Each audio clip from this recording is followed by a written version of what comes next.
This summer, I completed my Girl Scout Gold Award project.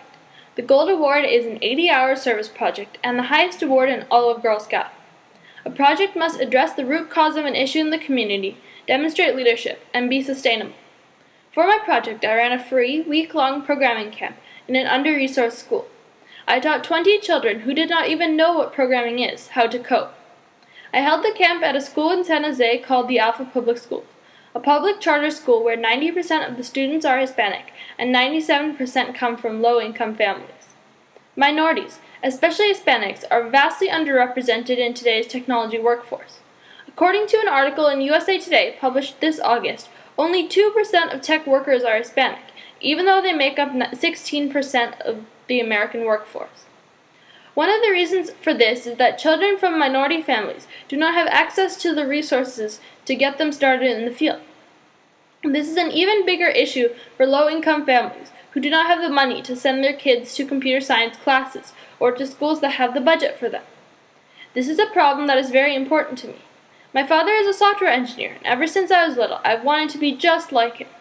Through organizations like FIRST and my school, I have had the chance to explore computer science.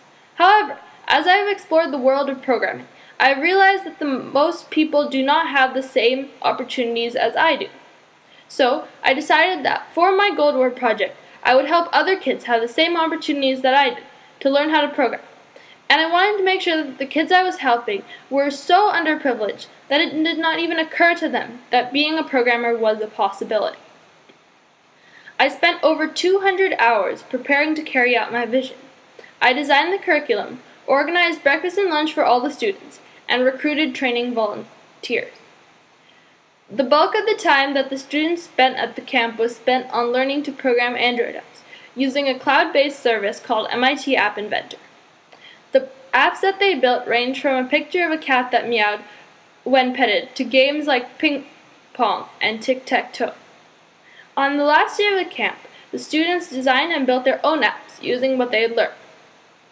In addition, students attended half-an-hour presentations by designers, programmers, animators, and computer scientists. They got to play with Google Glass, catch yoga balls thrown by robots, and hear about the experiences of a female Hispanic computer engineer. In a survey given at the end of the camp, one student said, "My favorite part of the camp was when we saw the robot that threw balls, and when one of the guest speakers talked about her experience in Google. I feel like I learned a lot in this camp." Another student said, "I am going to try to join other camps that show how to program better to hopefully get a job in Google involving coding."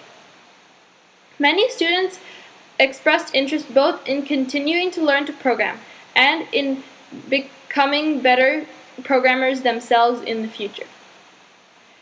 Through my project, I started a social change in the Alpha Public Schools community.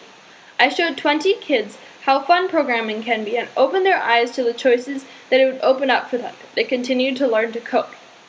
When they talked to their friends and family about the experience that they had at my camp, it will in turn inspire them to look into programming and the possibility that pursuing it holds.